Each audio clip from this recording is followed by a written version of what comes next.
حلمن رأين زبل أرستينا نرئز لنا أبز تمرسز في اللي ناي حلمن ناي رأين إنا كنري مالتي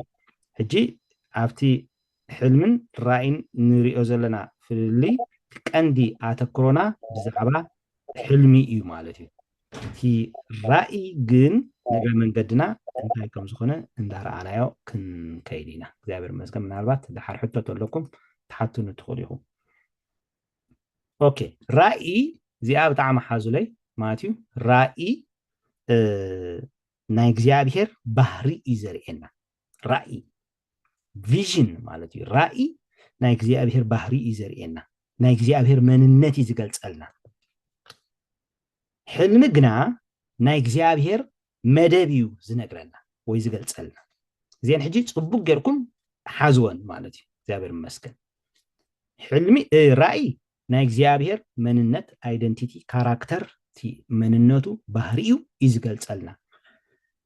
እቲ ሕልሚ ግና ናይ እግዚአብሔር መደብ ዕላማ እዩ ዝገልጸልና ማለት እዩ ኦኬ ሕጂ ክርዳኣና ዘለዎ ቀዳማይ ነገር ሕልምን ራእይን ምልክትን በረኸትን ናይ ሓድሽ ኪዳን ምልክትን በረኸትን ናይ ሓድሽ ኪዳን ሓደ ካብቲ ኣብ ብሉይ ኪዳን ዝነበረ ናይ ትንቢት ተስፋ እቲ ብምውራድ መንፈስ ቅዱስ ዝመጽእ ናይ ሕልምን ናይ ራእይን በረኸት ኣብ ቅዱሳን እዩ ግብረ ሐዋርያት ምዕራፍ 2 ድሕር ዳሪና ግብረ ሐዋርያት ምዕራፍ 2 ካብ 17 ክሳብ 18 ዘሎ በተን ዳሕሮት መዓልታት ክኸውን እዩ ይብል ኣምላኽ ኣብ ልዕሊ ስጋ ዘበለ ኩሉ ካብ መንፈሰይ ከፍስስ እየ ኣወዳትኩምን ኣዋልድኩምን ክንበዩ ኣግባዝኩም ከኣ ራእይ ክርእዩ ኣረገውትኩም ውን ሕልሚ ክሓልሙ እዮም በተን መዓልታት እቲኣተን ድማ ኣብ ሰብኡትን ኣንስትን ባሮተይ ካብ መንፈሰይ ከፍስስ እየ ንሳቶም ከኣ ክንበዩ ዝበዝሕ እዋን ኣብዛ ጥቕሲ እዚኣ ምስ በፅሓና ብጣዕሚ ንዓይ ትገርመኒ ኣብ ልዕሊ ስጋ ዘበለ ኩሉ ካብ መንፈሰይ ከፍስስ እየ ምስ በልና ጠጠው ኢና ንብል ግን እቲ ቀንዲ ኣምላኽ ዝደልዮ ዘሎ ብድሕሪኡ ዘሎ ሓሳብ እንታይ እዩ ኣምላኽ መንፈሱ ዘፍስስ ዘሎ ንምንታይ እዩ እንድሕር ዳኢልና ማለት እዩ ኣወዳትኩምን ኣዋልድኩምን ክንበዩ ኣግባዝኩም ራእይ ክርእዩ ኣረገውትኩም ውን ሕልሚ ክሓልሙ እዮም እዚ ናይ ትንቢት መንፈስ ቅዱስ ኣባይን ኣባኻትኩምን ምስ ፈሰሰ ናይ ትንቢት መንፈስ ኮይኑ ኣባይን ኣባኻትኩምን ፈሲሱ ዛት ዋይ ሙሴ ንኢያሱ እቶም ክልተ ኣብቲ ሰፈር ኮይኖም ዝተነበዩ ጎይታይ ሙሴ ከልክሎም ምስ በሎ ኩሉ ህዝቢ ኣምላኽ እንተ ዝንበሲ መን መሃበን እዩ ትንቢት ንኩሉ ኣማኒ ዝተዋሃበ ናይ ሓድሽ ኪዳን ጸጋ ኣብ ቀዳማይ ቆሮንጦስ ምዕራፍ 14 ክትንበዩ ሃረር በሉ ይልና ግን ሓደ እዋን ከምዚ ትንቢት በቃና ሓደ ነቢ ዝመፀ ወይ ዝተፈለየ ሰባት ዝመፀ ኮይኑ ጥራሕ ይስማዓና ናይ ሓድሽ ኪዳን ኣማኒ ኩሉ መንፈስ ትንቢት ኣብ ልዕሊ እዩ ኣሎ መንፈስ ትንቢት ኣብ ልዕሊ ነብስ ወከፍና ፈሲሱ ኣሎ ክንበይ ንኽእል ኢና ዋይ መንፈስ ትንቢት ኣብ ውሽጥና ስለ ዘሎ ራእይ ክንርኢ ንኽእል ኢና ዋይ እቲ መንፈስ ኣባይን ኣባኻትኩም ስለ ዝፈሰሰ ሕልሚ ግድነት እምበርካ ናይ ሓድሽ ኪዳን በረኸት ስለዚ ኣይንሰምዑን ኢና ዝገርመኩም ነገር ራእይን ሕልምን ኣይንሰምዑን ኢና ኣብ ሓድሽ ኪዳን ኣነ ብዙሕ እዋን ከስተውዕሎ ከለኹ እንድሕሪት ምልስ ኢለ ማትዩ ዝበዝሓና ሰበኽቲ ካብኣይ ጀሚርኩም ማትዩ ቶም ዕድል ዝረኸብና ብዙሕ ኣይንፀቕጠሉን ኢና ማትዩ ግናኸ ሰይጣን ካብ ዝሓብኦ ምስጢር ሓደ እንታይ እዩ ራእይን ሕልምን ማትዩ ኣብ ሓድሽ ኪዳን እቲ ዝዓበየ ቦታ ሒዙ ዘሎ እዩ ማለት ወይ ድማ ኣብ መጽሓፍ ቅዱስ ብሓፈሻ ማለት ኢየሱስ ክርስቶስ ጎይታ እዩ ኦኬ ዝገርም ነገር ኣብዚ ከተስተውዕሎ ዝግባኣኩም ምናልባት ድሓር ንመፆ ንኸውን ኢና ግን ሕልሚ ሓሊመ እንድሕርካ ገሊኣቶም የላግፁ እዮም ወይ ከምዚ ዋይ ናይ ኣረግቶት ኢሎም ማለት እዩ ዝዓግቱ ነገራት ከጋጥሙና ይኽእሉ እዮም ግን ኢየሱስ ክርስቶስ ጎይታ እዩ ሕልሚ ናይ ሓድሽ ኪዳን በረኸት እዩ እስከ እዚ በረኸት እዚ የድልየኒ እስከበሉ ብዘት ዘለኹም ኩላትኩም ማይክሮፎንኩም ዓፂኹም ከለኹም እዚ በረኸት እዚ ንዓይ የድልየኒ ይበሉ ሃሌሉያ እግዚአብሔር ይመስገን ስለዚ እምበኣር ኣብዚ ምዕራፍ እዚ ኣጉባዝን ኣርገውትን ምባሉ ዝገርም እዩ ሕጂ እንታይ ኢልዎም ኣጉባዝኩም ራእይ ክርእዮም ኣርገውትኩም ሕልሚ ክሓልሙ እዮም ራእይ ኩሉ ግዜ ደስቲኒካ እዩ ዘርእየካ ምክንያቱ ራእይ እንታይ ኢልና ፀኒሕና ቀድማ ኣቢልና ናይ እግዚኣብሔር መንነት ናይ እግዚኣብሔር ባህሪ ዝገልፀልካ እግዚኣብሔር ደስቲኒ ናተይ ናትኩም ኣሕዋተይ ደስቲኒና ክርስቶስ እዩ ደስቲኒና እግዚኣብሔር ንኣምላኽ ወረስቱ ኢልና ኣሎ ኣጓዝ ጎበዝ እንታይ ዘድልዮ ኣብ ዘመን ሂወቱ ራእይ ኣረገውትኩም ሕልሚ ክሓልሙ እዮም ፕላን ስቅልካ መቸም ፕላን በቃ ፅባሕ ተሲኦ ከምዚ ክገብረ ኢሉ ስቕ ኢሉ ሓደ ሰብ ብድድ ኢሉ ዝኾነ ፕላን ኣይገብር ፕላን ክትገብር ከለካ ናይ ገዛእ ርእስኻ ተመክሮ የድልየካ እዩ ማለት እዚ ቀዳምነት ክኸውን ኣሎ እዚ ክኸውን ኣሎ እዚ ክኸውን ኣሎ ዳትስ ዋይ ኣርገውቲ እዩ ንኣብነት ብቕልል ዝበለ ኣረዳድኣ ማለት እዩ ንሕና ንደቅናን እንድሕር ዳኣ ተወዳዲርናሲ ናይ ሂወት ተመክሮ ዘለዎ መን ወላዲ እዩ ማለት እዩ ናይ ሂወት ተመክሮ ኣለና ዳትስ ዋይ መፅሓፍ ቅዱስ ኣግባዝኩም ራእይ ክርእዩ ኣርገውትኩም ሕልሚ ክሓልሙ እዮም ኢሉ ማለት እዩ ሽዑ በተን መዓልታት እቲኣተን ከዓ ሰብኡትን ኣንስትን ባሮተይ ካብ መንፈሳዊ ከፍሲ ንሳቶም ከዓ ክንበዩ ርኢኹም ሕልሚ ክትሓልም ከለካ ኣሕዋተይ ናይ ትንቢት መንፈስ ኣባኻ መፅኡ ኣሎ ናይ እግዚኣብሔር ፕላን ኣባኻ መፅኡ ኣሎ ሪስፔክት ብኣኽብሮት ንሓዞ ማለት እዩ ድሓር ክንሪኦ ኢና ፅቡቅ ዲ ሕማቅ ሕልሚ ዲ ገለ ክንፈላለዮ ኢና ግን ብዘየገድስ ሕጂ ብሓፈሻ ስንዛረብ ዘለና ሕልሚ ናባይ ክመፅእ ከሎ ማለት እዩ ሕልሚ ናባይ ክመፅእ ከሎ ብሪስፔክት ንሓዞ ብክብሪ ንሓዞ ናይ እግዚኣብሔር ፕላን ኣጀንዳ ኣብ ሂወተይን ኣብ ሂወትኩምን መፅኡ ኣሎ ማለት እዩ እግዚኣብሔር ተመስገነ ይኹን ኦኬ ኣብነት ክንርኢ ኢና ኣብ መንጎ ራእይን እዚ ሕልምን ዘሎ ፍልልይ ዘፍጥረት ምዕራፍ 15 ዘፍጥረት ምዕራፍ 15 ዘሎ ሓሳብ ሞ ኩላትና ንኽፈት ኣብዚኣ ምዕራፍ እዚኣ ኣብዛ ምዕራፍ ዘፍጥረት 15 ምዕራፍ 15 ራእይን ሕልምን ንረክብ ኣብዚአን ክልቲአን ማለት እዩ ራእይን ሕልምን ንረክብ ካብ ፍቕዲ ሓደ ክሳብ ፍቕዲ 11 ዘሎ ማለት እዩ እግዚኣብሔር ኣብርሃም ራእይ ዝርኢ ዘሎ ካብ ፍቕዲ 12 ንድሕሪ ዘሎ ክሳዕ መወዳእታ ግና ማለት እዩ ኣብርሃም እንታይ እዩ ዝርኢ ዘሎ እንድሕር ዳ ኢልና ማለት እዩ እንታይ እዩ ይሓልም እዩ ዘሎ እዛ ምዕራፍ እዚኣ ብክልተ ኢና ንኸፍላ እቲ ቀዳማይ ክፋላ ክሳዕ ፍቕዲ 11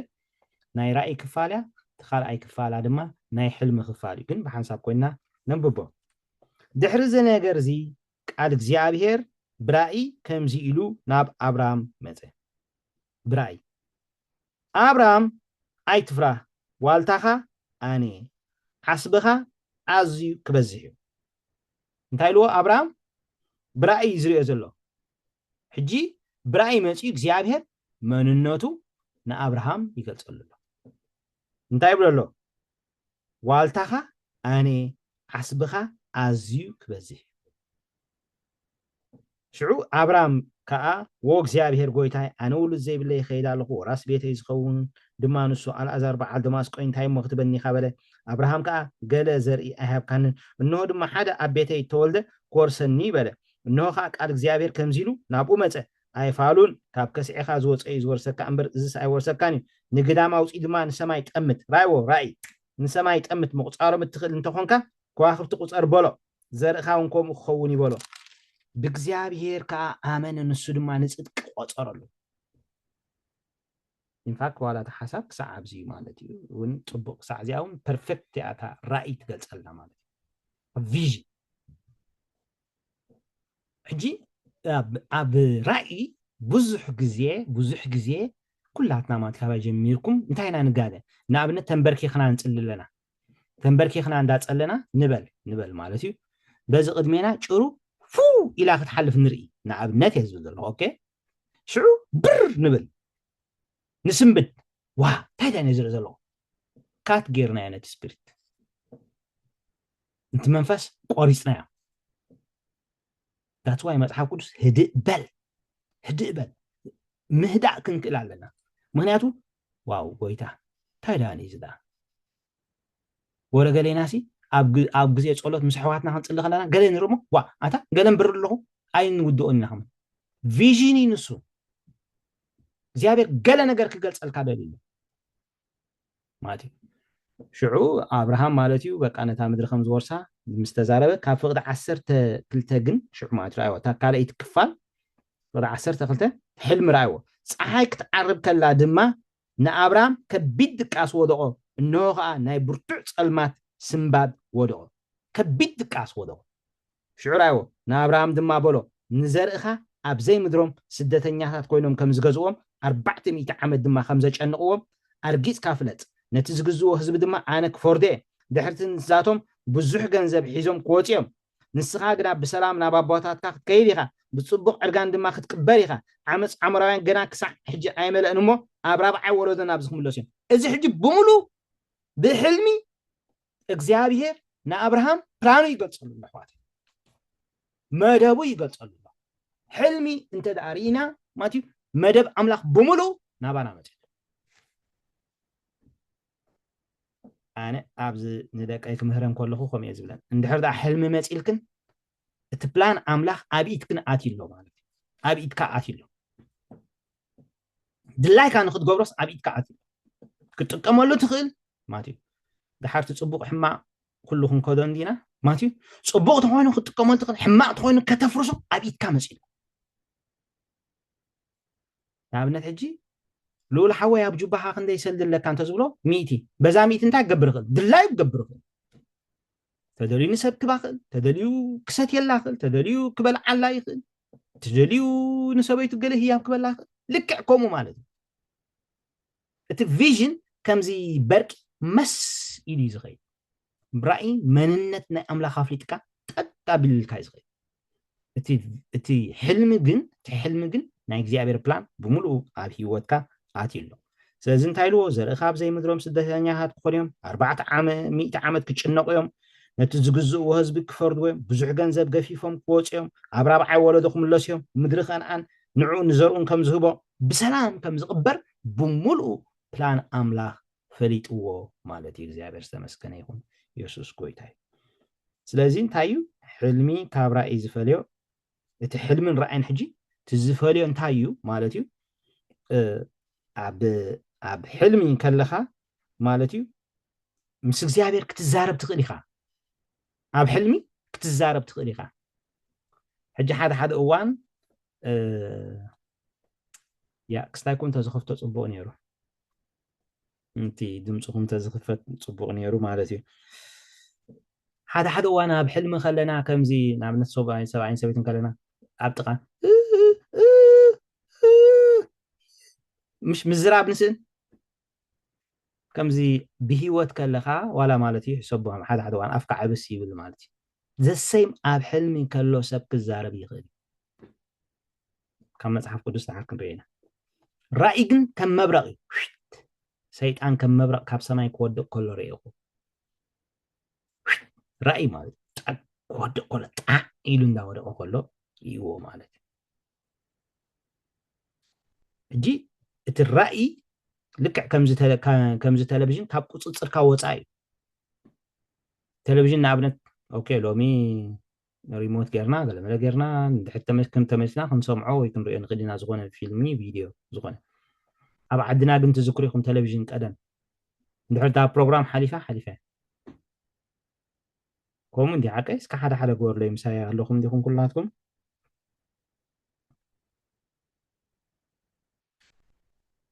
اوكي قويت باركم يا ثانك يو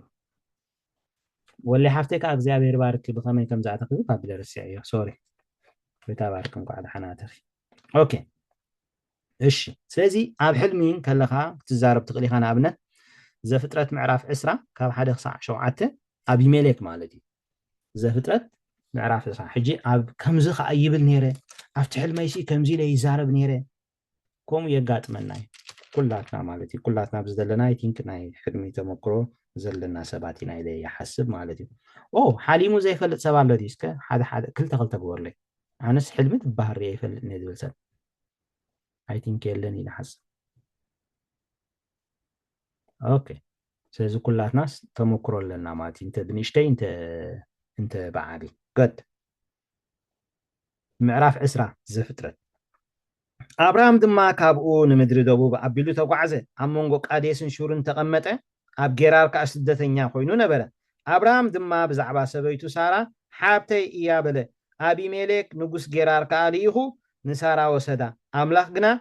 ناب أبي ميلك ليتي بحلم متيو إذا وسيت كايا زلخا سبيتي بعلت سبعي إيا أمو إنه بسرة كتموتي خابلو أبي ميلك أي كربان نبر أمو قويتاي نتصادق حزبو وندو تقتليها بعلو ده هيكون النسا حبتي يازبلني نسا بعلا دمان نسا حوي بلد بتصوصي لبين بتصوصي إيدين إيزيز قبر كبلة أملاك بحلمي أنون إزي بتصوصي لبخا خمس قبر كايا فليته أنا دما أبقدمي حاجات كي تقبر كالكوخا سلازي كتنكا أي فقط كل كان حجيخ عسبيتي تسبعي ملسة نبي موم انت قدحن كأنسو يتسأللك انت زي ملسكا يقنا نسخان ناتكا زبله كلن برقص كم تموت فلت بولا أبي ملك نتصبحتو أنجيو تنسى رايو عبدك أسكولو يمالتيو عبدك أسكولو يو زي أبي ملك مسك زي أبي تايز قبر زلو ززار عرب زلو أبرأي زربا يلن جس كم مبرق كم تلفزيون إلي بقدميها زحلف ويبزخونه ملكتات እግዚአብሔር ይዛረበካ ማለት እዩ حلم ግን ኣብ حلم ግን ክትዛረብ ትኽእል ኢኻ እቲ ናይ حلم ፍልል ይራእይዎ ማለት እዩ ሓደ ካብቲ እግዚአብሔር ኮሙኒኬት ዝገብረሉ መንገዲ ምሳና حلم እዩ ማለት እዩ ምሳና ዝዛረበሉ መንገዲ حلم እዩ እግዚአብሔር ተመስገነ ይሁን ክብርና ኣምላኽ ይሁን ኣሕዋተይ ይኹም ኣምላኽ ጥዑም እዩ ዋላ ደቂስካ ከለኻ ይዛረበካ ከመይ እቲ ፍቕሪ ናይ ኣምላኽ ኣዝዩ ዝገርም ዋላ ደቂስካ ከለኻ ይዛረበካ ስኻ ደኺመ ኢልካ ትድቅስ እሱ ግን ኣይድቅስን ኣይታኸስን ንዓይን ንዓኻትኩም ትፍቕሩ ረኣይዎ ኣሕዋተይ እቲ ናይ ኣምላኽ ፍቕሪ እሞ ንዓቅነት ናይ ኣምላኽ ፍቕሪ እሞ ንሕሰቦ ኣዝዩ እዩ ዝገርም ክብርና ኣምላኽ ይኹን ስለዚ እግዚአብሔር ማለት እዩ ናይ አብርሃም መንነት ሰበይቱን ገሊፅሉ ማለት እዩ ያ ካልኣይ ከዓ ክልተ ነገር ሕጂ ብዝረኣይዎ እቲ ንአቢሜሌክ ማለት እዩ እግዚአብሔር መደቡ ክገልፀሉ ከሎ እንታይ ኢልዎ ነቢዩ ንሱ ይፀልየልካ ክትሓዊ ኢኻ ኢልዎ ድሓር ታሪክ መወዳእታ እንድሕር ተኣኺትኩም ኣብቲ ምዕራፍ ዕስራ አብርሃም ማለት እዩ ንአቢሜሌክን ቤቱን ምፀልየሉ ኩሎም ሓዊዮም ሲ ወሊዶም ይብለና እታ ናይ ኣምላኽ መደብ ኣብ እንዳ አቢሜሌክ ሲ አብርሃም ክፅልየሉ እሞ ክሓዊ እግዚአብሔር ይመስገን ስለዚ ሕልሚ እግዚአብሔር ዝዛረበሉ መንገዲ ኣብ ሕልሚ ከለኻ ክትዛረብ ትኽእል ኢኻ ሕልሚ እግዚአብሔር መደቡን ዕላሙን ዘፍልጠሉ መንገዲ ንዓይን ንዓኻትኩም ካልኣይ ኣብነት ኣብ ሕልሚ ኮይኑ ዝተዛረበ ከዓ ሰሎሞን ወዲ ዳዊት እዩ እዚ ኣብ ቀዳማይ ነገስት ምዕራፍ 3 ካብ 5 ክሳብ 10 ኣለና ሰሎሞን ቀዳማይ ነገስት ቀዳማይ ነገስት ምዕራፍ 3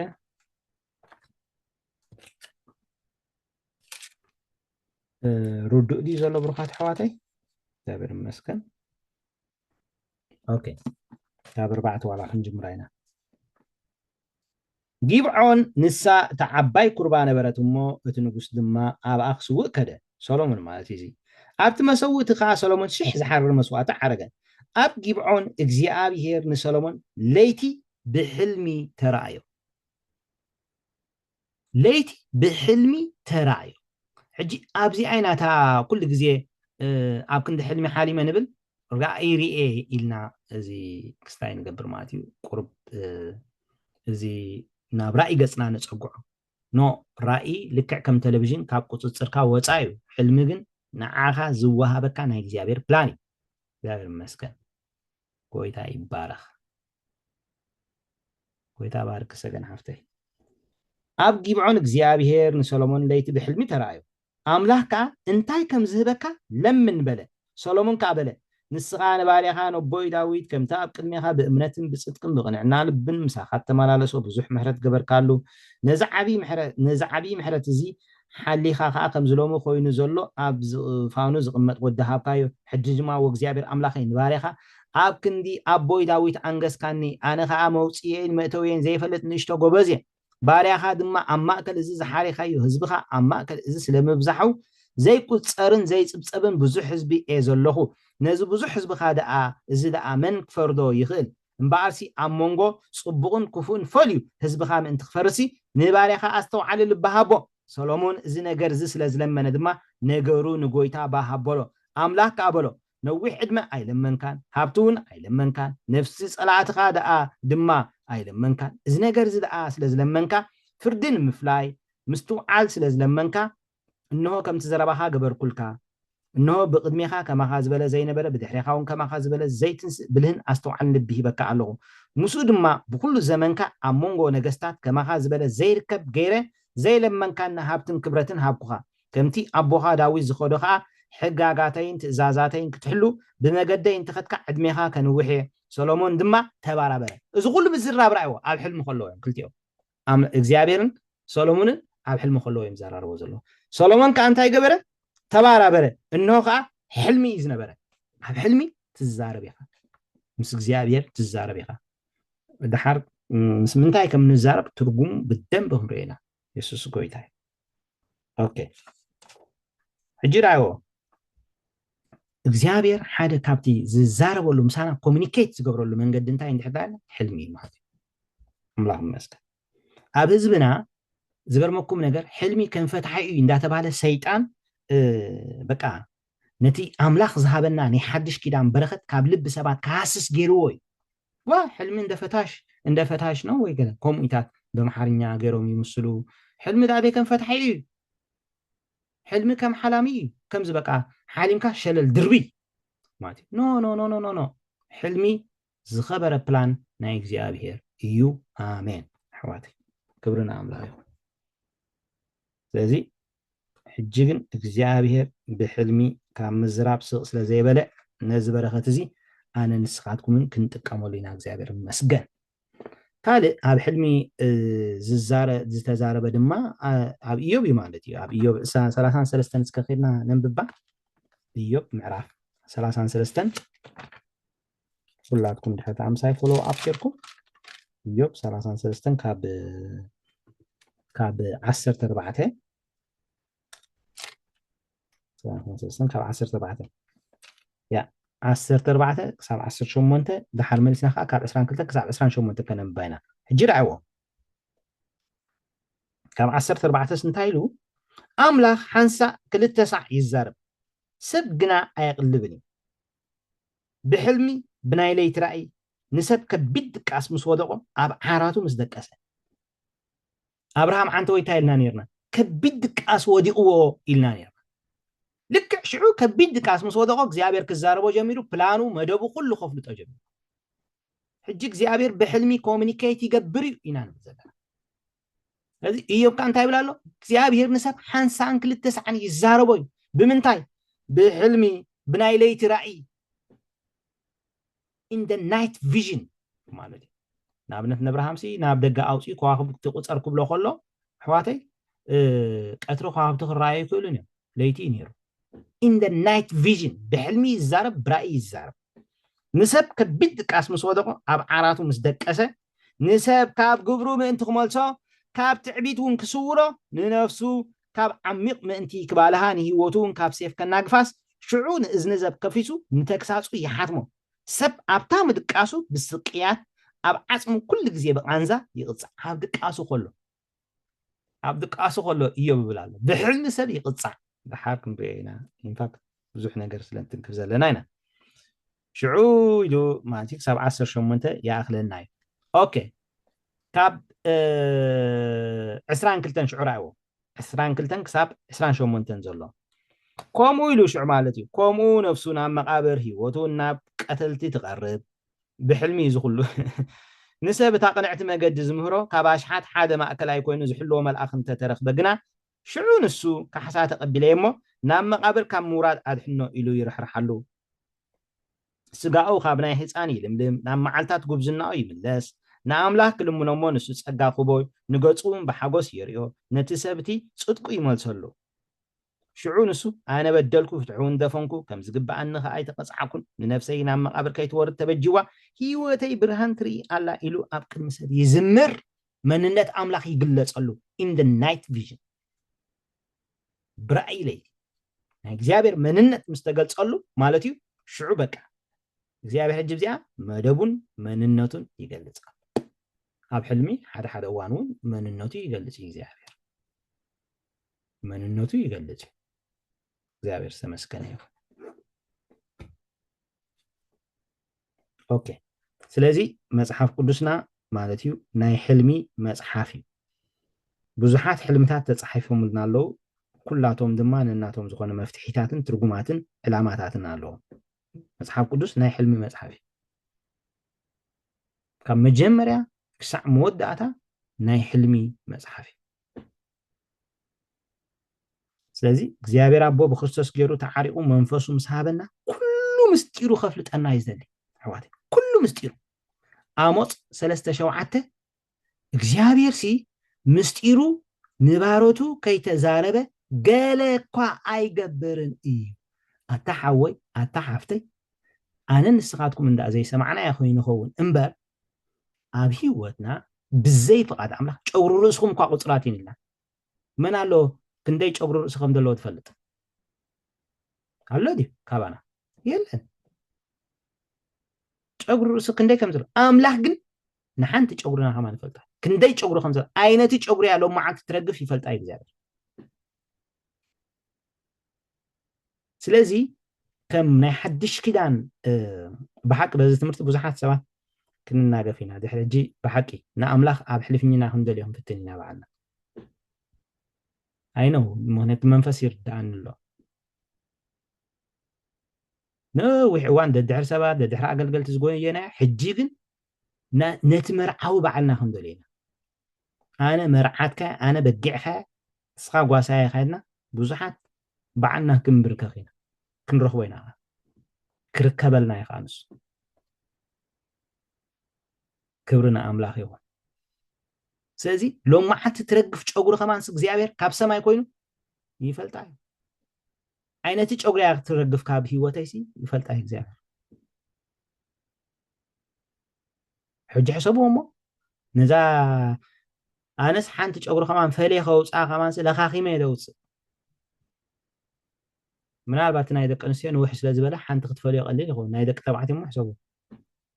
ኣምላኽ ሲ ነዛ ሓንቲ ጨጉሪ ይፈልጣ እንታይ ክብል ስለ ዘለኹ ምስጢሩ ንባሮቱ ነቢያት ከይገለጸሎም ሲ ገለ እኳ ኣይገብርን እዩ ኣብ ምድሪ ዝኸውን ነገር ብዘይ ናይ ቅዱሳን ኣፍልጦ ብዘይ ናይ ቤተክርስትያን ኣፍልጦ ከም ዘይከውን ብሓቂ ክርዳእና ይግብኦ ማለት እዩ እግዚአብሔር ተመስገነ ይሁን ጎይታ ይባረክ ምሳሌ 3:32 ማለት እግዚአብሔር ምስጢሩ ከፍልጠና ይደሊ ምሳሌ 3:32 ኦኬ እግዚአብሔር ነቲ ቄናን ይፍንፍኖ ምስጢሩ ግና ምስቶም ቁንዓት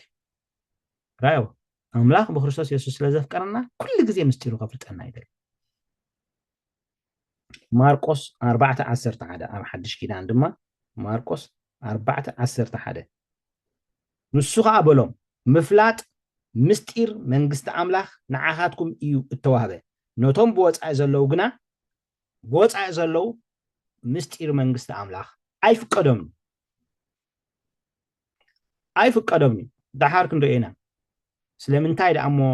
ኣህዛብ ክንሶም ዝሓለሙ ኣለዉ ክንብል ንኽእል ኢና ክንመፃ ኢና ፀኒሕና ጎይታ ይባረኽ ማርቆስ 4:33 ኣብኣ ማለት እዩ ምስማዑ ብዝከኣሎም መጠን በዚ ከምዚ ዝበለ ብዙሕ ነገር ተዛረቦም ክንሰምዕ ክሳዕ ንኽእል ማለት እዩ ክሳዕ ዝርዳእና እግዚአብሔር ዝዛረበና ንኣብነት ሓደ እዋን ኣነ ብጣዕሚ ዝገርመኒ በቶም ኣብ ዓድና ዘለው ሰባት ቦን ገይሩ የረዳእካ ናይ ገለ ብዚ ስዊዝ ዘሎ ክገልፀልካ ንኣብነት ማለት በቶም ኣብ ዓድና ዘለው ሰቡት ቦን ገይሩ ገልፀልካ ወይ እንታይ ደኣ እዚኦም እዚ እንታይ ዘራኽብ ኣሎ ኢልካ ሽዑ ክትፅብፅብ ከለካ ማለት ገለ ነገር ብርሃን ትረክብ ለከ ማለት ክሳዕ ዝርዳእካ በቲ ዝርዳእካ እግዚአብሔር ኩሉ ግዜ ዝዛረብ ምስማዑ ብዝከኣሎም መጠን ማለት ክሳዕ ዝርድኦም በቲ ዝርድእዎ መጠን ማለት ኤፌሶን 1 ካብ 8 ክሳብ 10 ድማ ነቲ ምስጢር ፍቓዱ ሲ معنا يفلطنا واي اب سماي زلو اب مدر زلو كله اب كريستوس متان كتقلل سلمتاي እግዚአብሔር بحلم ገይሩ ይዛረበካ ነገራት كله اب كريستوس متان كتقلل حلمي نعاها يكونن نناي እግዚአብሔር ክብሪ اب ህይወትካ ዝመጽ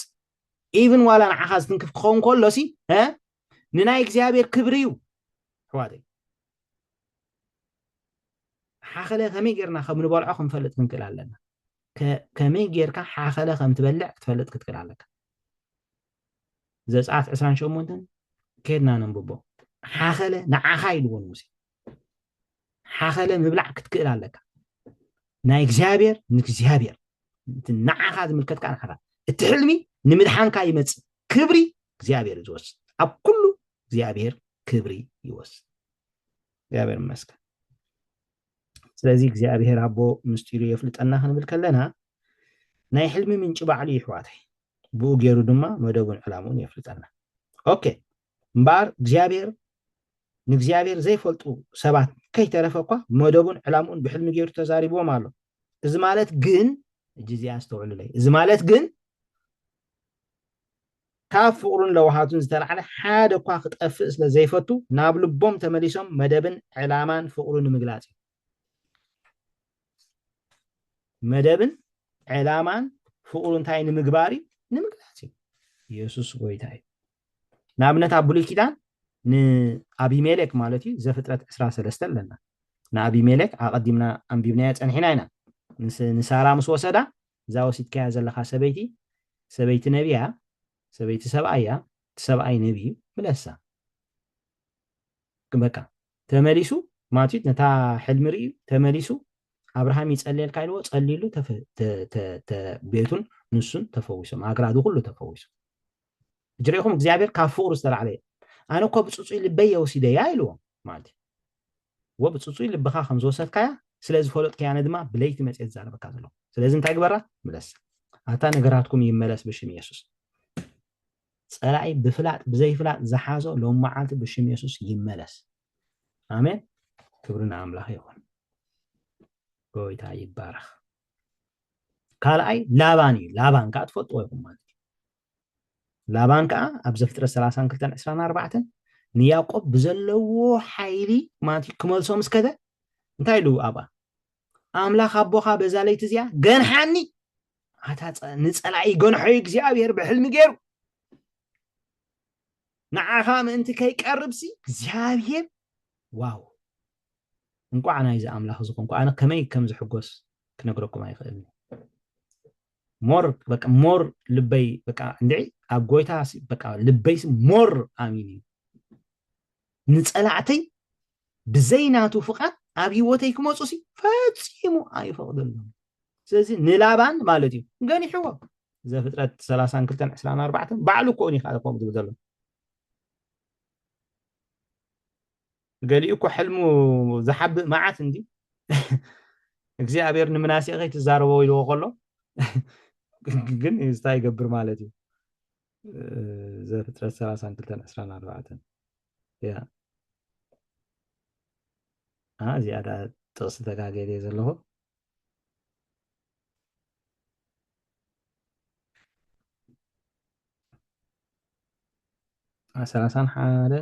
31 ክትከውን ኣለዋ ወይ ያ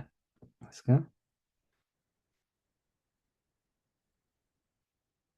ያ ትክክል ዘፍጥረት 31 እያ ኣነ ደቂቃ ፅሒፈ እያ ዘፍጥረት 31 24 እንታይ ትብል መሲልኩም ኣምላኽ ግና ብሕልሚ ለይቲ ናብ ላባን እቲ ሴራዊ መፂኡ ንያቆብ ጽቡቕ ኮነ ክፉእ ከይትዛረቦ ተጠንቀቕ በሎ እንታይ ኢልዎ ንያቆብሲ ጽቡቕ ኮነ ሕማቕ እንታይ ከይትገብሮ ከይትዛረቦ ሽዑ ረኣይዎ ኣብ 25 ላባን ከዓ ንያቆብ ኣርከቦ ያቆብ ከዓ ድንኳኑ ኣብ ከረን ተኺዱ ነበረ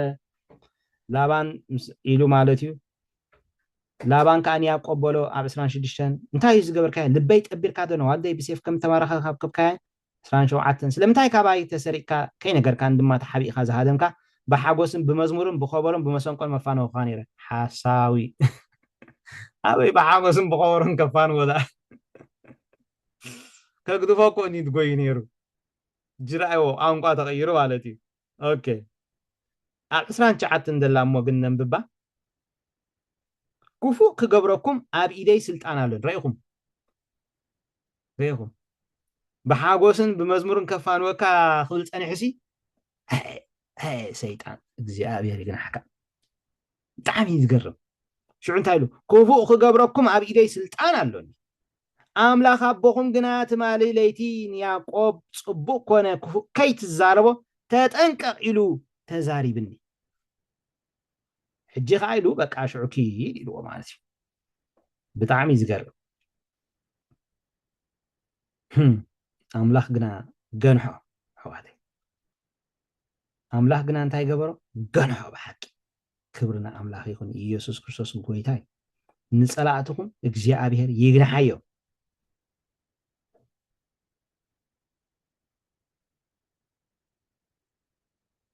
أب فقدي 4 كلتن كأخيتكم رأيوا انتايكم زبولو ياقوب مخيتكم رأيوا أب فقدي 4 كلتن أملاخ أبوي إتي إسحاق زفرحو أملاخ أبراهام مساي أنت زي هلوس برقص حجي ترى إذا مسدد كان نرجع ترى أفتي أخن تايلوس أنحو بمزمورن بحاجوسن بعدلتان مفانخو خانيره ياقوب جن اتمستير سلازفولطو ماتي دحاركم رئينا أنا ياقوب حلمي أبتي زمت زيهم رئينا እግዚአብሔር ግና እቲ መከራይን ድኻም ኢደይን ርዩ ትማልል ለይቲ ገና ሓካ ብሽም የሱስ ገና ሓቂ ትማል ለይቲ እንታይ ጌርካ ኢልዎ ገና ሓካ የስ ኣምላኽ ስለይን ስለይኹምን ዝጣበቕ ኣምላኽ እንታይ ኢና ንርኢ ዘለና ኣብዚ ነቶም ንኣምላኽ ዘይፈልጡ ግናኸ እግዚኣብሔር ብሕልሚ ገይሩ ይዛረቦም ዋይ ነቲ መደብን ዕላማን ኣምላኽ ንምግባር ፍቕሩ ንምግላፅ እምበር ንዓታቶም كم زناتي ناتكم مستيروخ قال صلى الله عليه وسلم يكون فقرو خريهم سيزدلي أملاخ فقري كم تبزح على فقزين المهارة نبرنا أملاخ فقري سالساي نريون تايو ناي فرعون هسلا في ميسن سنكات نجيران زفترة 4 فقد حمش لنا زيوم كأقلت يوم بحنت ليتي ما تي استفعل عليه حلمتات حريمهم يوسف زفتح لهم سبعة مالتي نفولتوين زفترة معرفة 4 فقد حمش لنا حجي نزياتهم كأسلم تحلمهم እግዚአብሔር يوسف كنغسو ስለዝደለ سيمبل بقى يوسف تا حلمي قدم اب 37 زحلم حلم ስለዝነበረ اب 37 السامتان ክትፍጽ ነዚኦም كحلموا ካልእ معرف 40 حدا نرخبو مالتي فرعون زفترة معرف 40 حدا فرعون ንጉስ ግብጺ اب زفترة معرف 40 حدا ኣብ ፍቅዲ ሓደን ፍቅዲ ሓሙሽተን ክልተ ግዜ ማለት እዩ በበይኑ ዝምፍትሑ ሓደ ዓይነት ዝምፍትሑ ግን በበይኑ ዝኾነ ሕልምታት ሓሊሙ ኣብዚ ማለት እዩ ፈርዖን ዋይ ዮሴፍ ክነግስ ምድሪ ግብፂ ከይትጠፍእ ናይ እግዚኣብሔር ፕላን ኣብ ምድሪ ክግለጽ ምንቲ ሓምሻይ ሚድያን ማለት እዩ ሚድያን ኣብ መሳፍንቲ 7 ካብ 13 ክሳብ 14 ንረኽቦ ማለት እዩ ጊዴዎን ንፈልጥ ኢና ምስ ኣምላኽ ብዙሕ እዩ تقاليسو مس እግዚአብሔር ብዙሕ ይተቃሊሱ በቃ ሓንሳብ መሬት ንቁፅታ ንእሽተይ ሒላብ ጥራሕ ማይ ትኹን ሓንሳብቲ ሒላብ ጥራሕ ማይ ይምላእቲ ደገ ዘሎ ንቁፅ ይኹን ብዙሕ ምስ እግዚአብሔር ተማላሊሱ ማለት እዩ ብዙሕ ምስ እግዚአብሔር ተማላሊሱ ግናኸ ኢየሱስ ክርስቶስ ጎይታ እዩ ዋላ እኳ ብዙሕ ምስ ኣምላኽ እንተ ተማላለሰ ድሓር እግዚአብሔር እንታይ ኢልዎ ማለት እዩ ናብ መሳፍንቲ ምዕራፍ 7 ከይዱ ናብ እንታይ ዝበሃል ናብ ቶም ሰፈር ጸላእትካ ኺድ ምስ በሎ ማለት እዩ ግበርለይ ሰገን ሓፍተይ መሳፍንቲ 7 ካብ 13 ክሳብ 14 ዘላሲ ናብቲ ሰፈር ጸላእትካ ኺድ ምስ በሎሲ እቲኦም ኮ ይዕልሉ እዮም ዘለዉ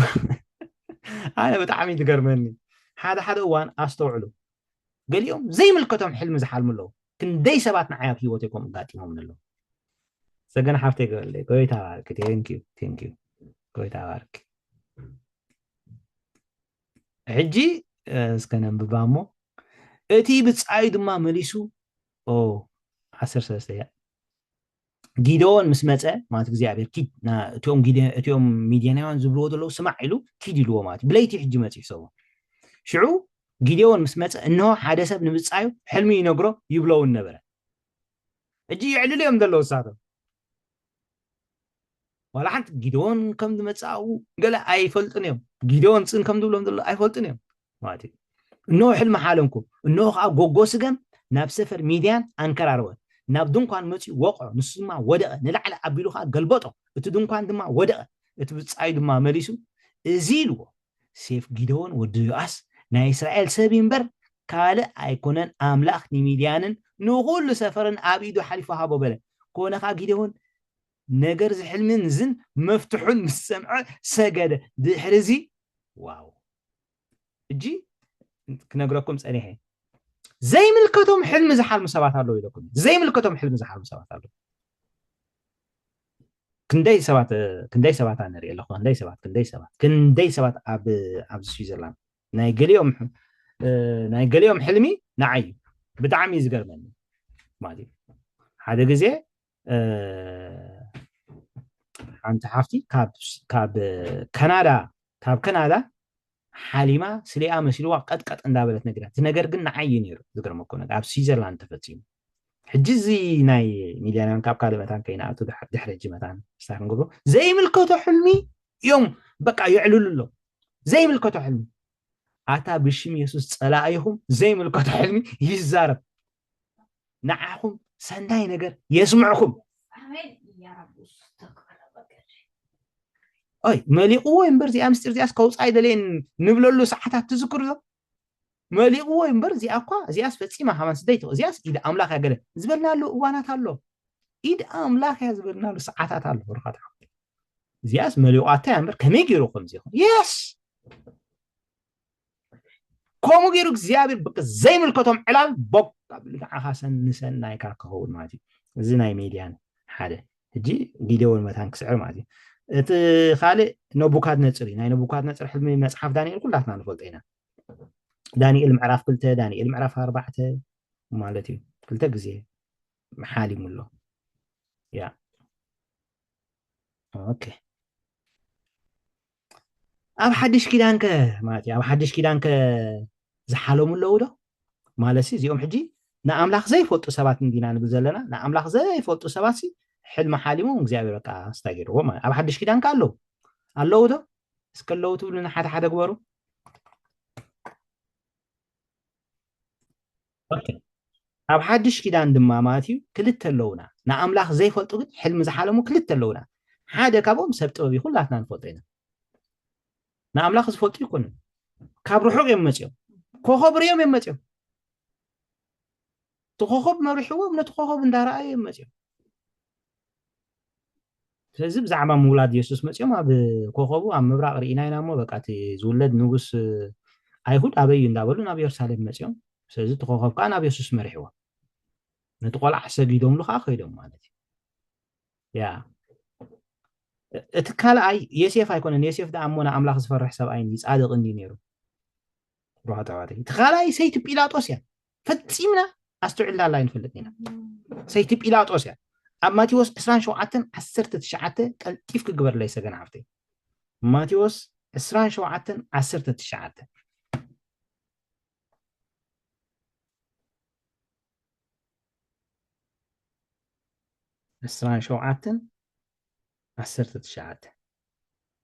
ቴንክ ዩ ጎይታ ባረኪ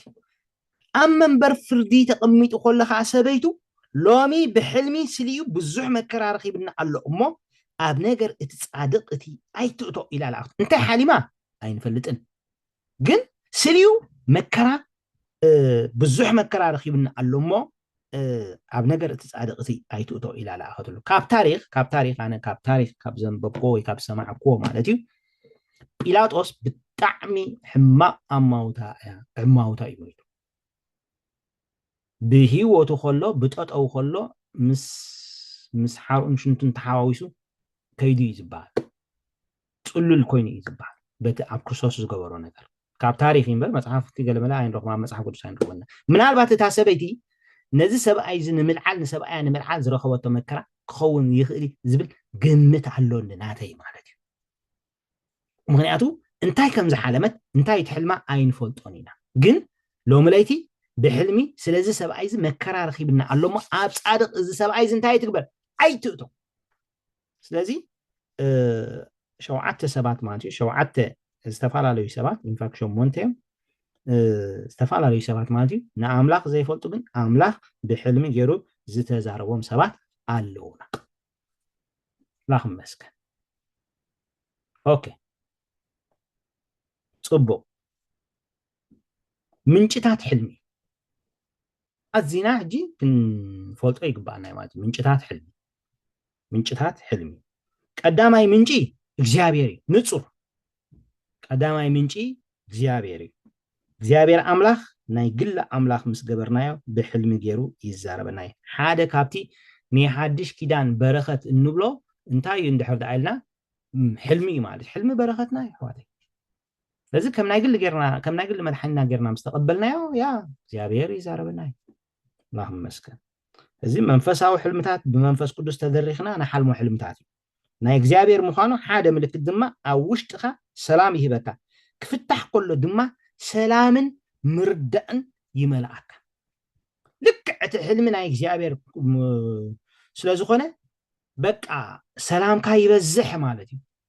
ክትፍታሕ ከለኸ ይርዳእካ ክኸውን ከሎ ይርዳእካ ዋው ዝያዳ ኣምላኽ እዩ ዝበለኒ እያ እዚያስ ክብርን ኣምላኽ ይኹን ምስጋና ትምላእ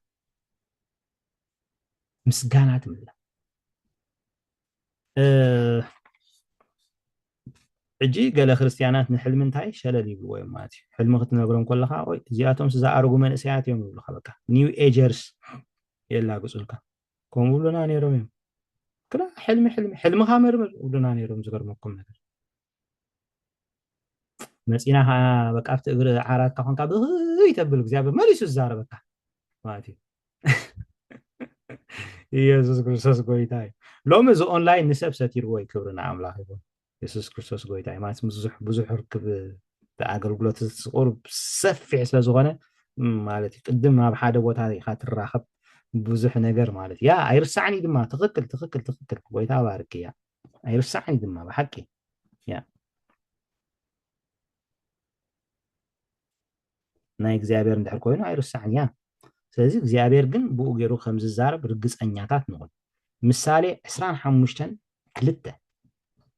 ምሳሌ 25:2 መጽሐፍ ምሳሌ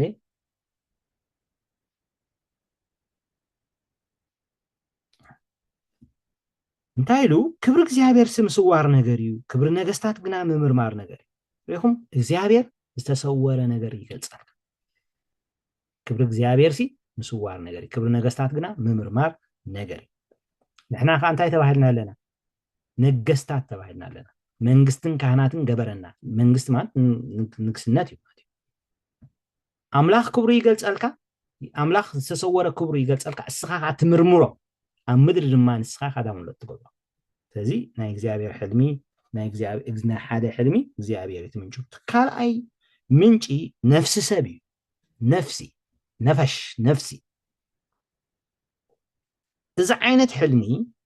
እዚ ዓይነት ሕልሚ ካብ ነፍስና ብምምንጫው ንኣእምሮና ስምዒትና ድሌትና ተቋጻጺሩ ዝመጽ እዩ እዚ ዓይነት ሕልሚ ካብ ነፍስና ብምምንጫው ንኣእምሮና ስምዒትና ድሌትና ተቋጻጺሩ ዝመጽ እዩ በቲ ኣብ መዓልትና ንውዕሎ ክብደት ድማ ክድረኽ ይኽእል በቲ መዓልትና ንውዕሎ ክብደት ክድረኽ ይኽእል እዩ ንኣብነት ኣብ መክብብ ምዕራፍ 5:2 ሕልሚ ብምብዛሕ ጉዳይ እዩ ዝመጽእ ኢልና ኣብ መክብብ ማለት እዩ መክብብ ምዕራፍ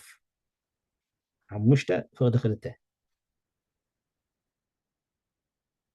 ኦኬ ሕልሚ ብምብዛሕ ጉዳይ እዩ ዝመጽእ ድምፂ ዓሻ ከዓ ብምብዛሕ ቃላት ይስማዕ እሞ ብኣፍካ ይትተሃወኽ ኣብ ቅድሚ ኣምላኽ ንምዝራብ ልብኻ ኣይቐልጥፍ ኣምላኽ ኣብ ሰማይ እዩ ንስኻ ኣብ ምድሪ ኢኻ እሞ ስለዚ ቃላትካ ሒደት ይኹን ርኢኹም ናይ ነፍሲ ሕልሚ እንድሕር ኮይኑ ብዙሕ ዘረባ ይደምፅ ብዙሕ ኢሉ ይዛረብ ማለት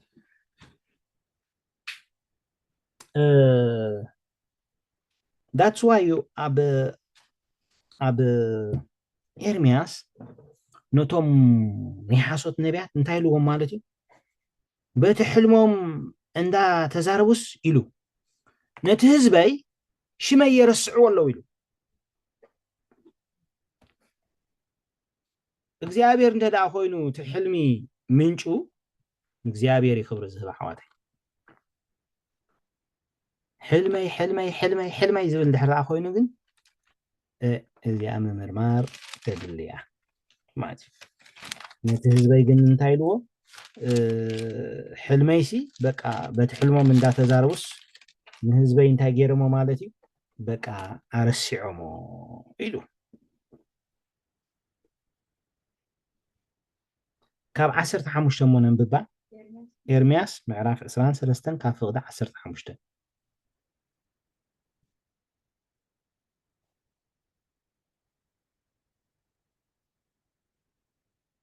أوكي እንታይ ኢሉ ርኢኹም ስለዚ እግዚኣብሔር ጎይታ ሰራዊት ብዛዕባ እቶም ነቢያት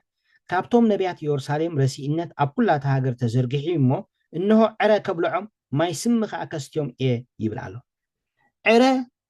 ከብልዖም ማይ ስሚ ከዓ ከስትዮም እየ ይብል ኣሎ ነቢያት እንዲዮም ዳ ከመይ ገይሩ ዳ ዕረ ከብልዖም ናይ ነፍሲ ሕልሚ ብጣዕሚ ምምርማር የድልዮ ስለዚ ኢልዎም ዕረ ከብልዖም እየ ማይ ስሚ ከስትዮም እየ ዕረ ንመዓር እዩ ዝመስል ማይ ስሚ ከዓ ንማይ ጥዑ እዩ ዝመስል እግዚኣብሔር ጎይታ ሰራዊት ከምዚ ይብላ ኣሎ እቶም ዝንበየልኩም ዘለው ነቢያት ኮንትነት እዮም ዝምህርኩም ዘለው ራእይ ልቦም እምበር እቲ ካብ ኣፍ እግዚኣብሔር ዝወፀ ኣይኮነን ዝነግርኩም ዘለው እሞ ቃላቶም ኣይትስምዑ ማለት እዩ ኣብ ገለ ቦታ ከዓ ማለት እዩ ኣብ ገለ ቦታ ኣይረኸብኳ በቲ ሕልምታቶም ሲሉ ማለት እዩ ያ ኣብ ኣንበር ኣብታ ፍቕዲ 27 فقد 27 ناب أبتاع 23 فقد 27 ماتي كمتي أبوتاتهم منتي بعال نسمي يزرسعوا نساتهم بتي نحاد حدهم ززارة ربولو حلمتاتهم دو نهزبي سمي كرسعوا يحاسبوا علو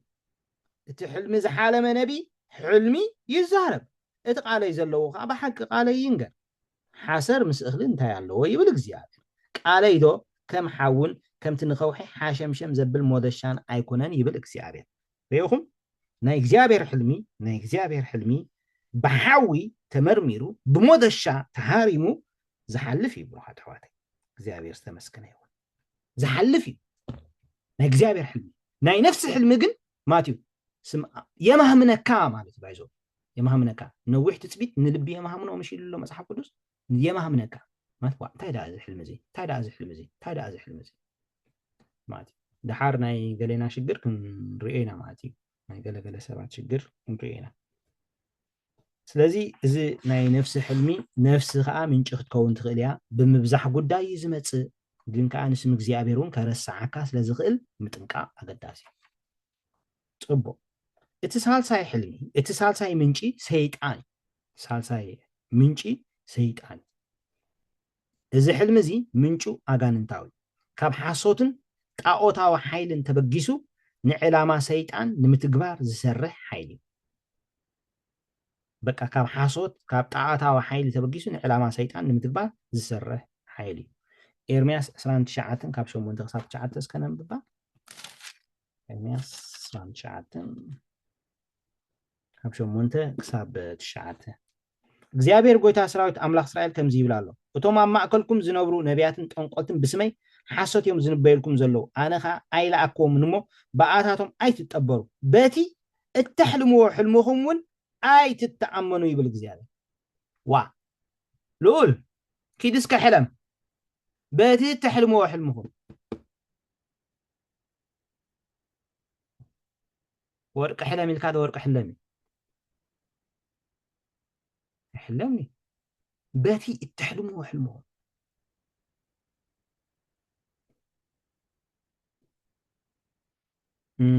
زكرياس معرف 10 فقد خلته خاص كنتي كم تبلنا نرايا زكرياس معرف 10 فقد خلته بيتي ال كان شريت رن نريغم ملكن مسوم عقد مግዚአብሔር كمهلولن نتوم كهنات بيت እግዚአብሔር ጎይታ ሰራዊት ትን ንነቢያትን ከዓ ከምቲ በተን ብዙሕ ዓመታት ዝገበርክዎ በታ ሓምሸይቲ ወርሒ ምዕራፍ 7 ቢለ ሶሪ ምዕራፍ 10 ፍቅዲ 2 እቶም ጣዖታት ቤት ኮንቲ ይዛረቡ እቶም ጠንቆልቲ ከዓ ሓሶት ይርዩ ሕልሚ ሓሶት ይነግሩ ብኾንቱ እውን የፀናንዑ ስለዚህ ከማባጊዕ ተባረሩ ጓሳ የብሎምን እሞ ተጨነቁ ይኹም ናይ ሰይጣን ሕልሚ እንታይ ዝገብረካ የጨንቐካ ከምዚ ሕጂ ድምፂ ዝሰምዑ ሰባት ማለት እዩ ድምፂ ዝሰምዑ ሰባት ማለት እዩ ከምኡ እንድሕር ሃልዮም በቃ እዚኣቶም ካብ ሰይጣን ይትሕልሙ ወይ ከም ዝብለኒ ኣሎ ድምፂ ወይ ከም ዝብለኒ ኣሎ ወይ ከም ዝብለኒ ኣሎ ወይ ከም ዝንደረ ወይ ከም ዝንደ ምሽባር እንድሕር ኩሉ ግዜ ምሽባር ዝርእዩ ኮይኖም ምንጩ ኣጋንንቲ እዩ ስለዚ ብዝበዝሕ እዋን እዚ ኣብ ሃይማኖት ተፀጊዑ ይሰርሕ ኣብ ጥንቆላ ተፀጊዑ ይሰርሕ መንፈሳዊ ኣምሰልነት ሒዙ ይሰርሕ ማለት እዩ ግብረ ሃዋርያት 16 ኢንፋክታ ሰበይቲ ኣብኡ ዘላ ኣብ ሕልሚ ኮነት ነራ ደድሕሪ በዓል ጳውሎስ እንዳኸደት እያ እዚ በቃ እዚኣቶም ናይ ኣምላኽ ሰባት እዮም ትብል ነራ ግን ምንጫ ሰይጣን እዩ ማለት እዩ ምንጫ ሰይጣን ግን እዚኣ ኣይደቀሰትን ደድሕሪኦም እያ ትኸይድ ነራ ይልና ኣሎ ኦኬ ኣብ ኢዮብ ምዕራፍ 7 ግን ኣብ ኢዮብ ምዕራፍ 7 እዚኣ እታ ምንጩ ናይ ሰይጣን ምንጪ ማለት እዩ ኢዮብ ምዕራፍ 7 ከድና እንድሕር ዳሪእና ኢዮብ ምዕራፍ 7 ኦኬ 13 ክሳብ 15 መንፀፈይ ከፃናንዓኒ ምድቃሰይ ሓዘነይ ከቕልለለዩ እንተበልኩ ሽዑ ንስኻ ብሕልሚ ተፈራርሃኒ ብራእይ እውን ተባህረኒ ነፍሰይሲ ክትሕነቕ ካብ እዘን ኣዕፅምተይ ከዓ ሞት ተሓሪ እዚኦም ሕጂ በቃ እንታይ ዓይነት ሕልሚ ሓሊሙ ኢዮብ ኣይዶን ነው ማለት እዩ ግን በቃ ዘባህር ሕልሚ እዚ ከዓ ምንጩ እዚ ሰይጣን እዩ ማለት እዩ ኦኬ ጉድ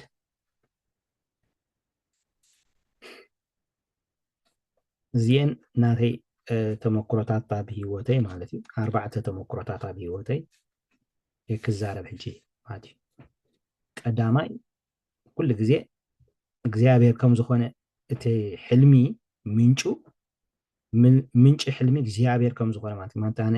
ከም ዝበልኮ 3 ምንጭታት ኣሎ ግን መንፈስ ቅዱስ ኣባይ ስለ ዝሓደረ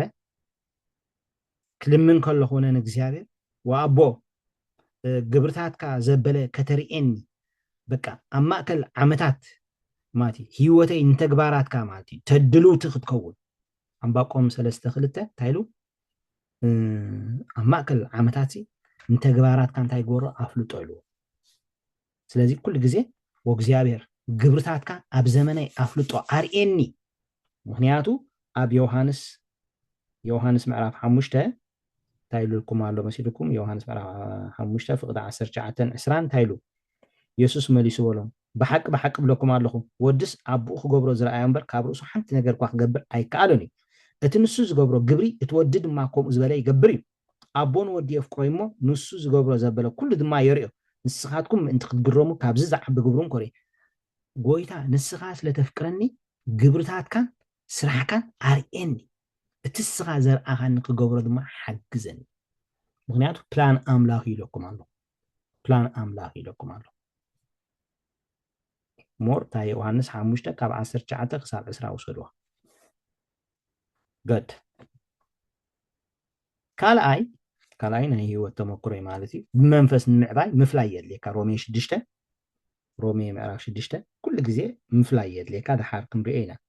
እንታይ ምፍላይ ማለት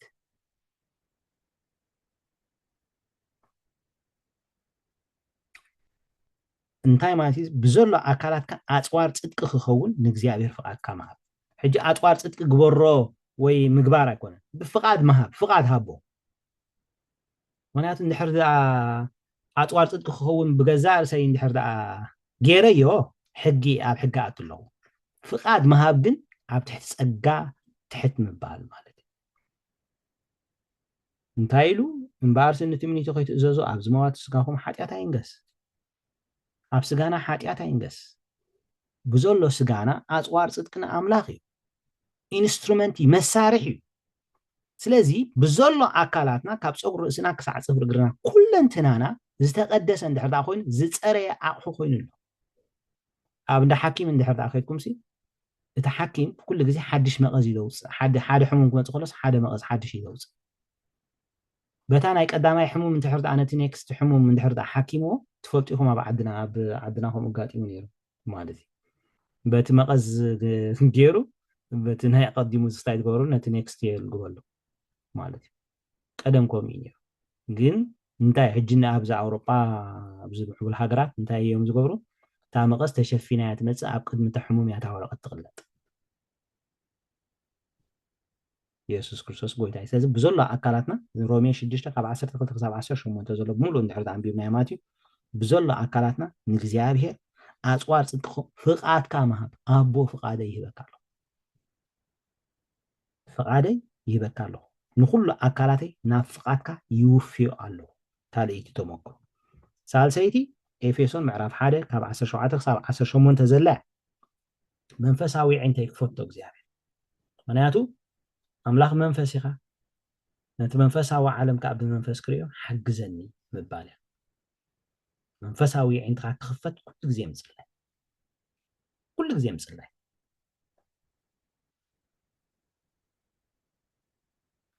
እታ ራብዒቲ ከዓ ማለት እዩ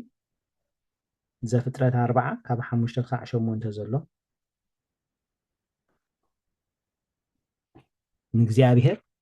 ምንጭ ሕልሚ ጥራሕ ኣይኮንካ ንእግዚኣብሔር ኣቦ ነቲ ሕልሚ ምፍታሕ ትኽእል እውን ንስኻ ኢኻ እሞ ናይ ምፍታሕ ጥበብ ሃበኒ እዚአን 4 ኩሉ ግዜ ናይ ሂወተይ ተመክሮናተይ እየን ማለት እዩ ወይ ድማ ኣብ ግዜይ ኣብ ዘመናተይ ካብ ዝፅልዮ ኣርእስትታት ማለት እዩ በቃ ጎይታ ተግባራት ካፍልጥ ኣካላተይ ውፍየልካ ኣለኹ መንፈሳዊ ዓይንተይ ክፈቶ ምፍታሕ ከዓ ሃበኒ ምንጪ ኢኻ እሞ ነቲ ተርእየኒ ሕልምታት ድማ ምፍትሑ ክኽእልሲ ርድኣኒ በዚ ምፍታሕ ናይ ምፍታሕ ጥበብ ባርኸኒ ይብሎ ማለት እዩ እግዚኣብሔር ተመስገነ ይኹን ክብርና ኣምላኽ ይኹን ጎይታ ይባረኽ አይ ቲንክ ክሳብ ኣብዚ ይኣኽለና ብዙሕ እዩ ብጣዕሚ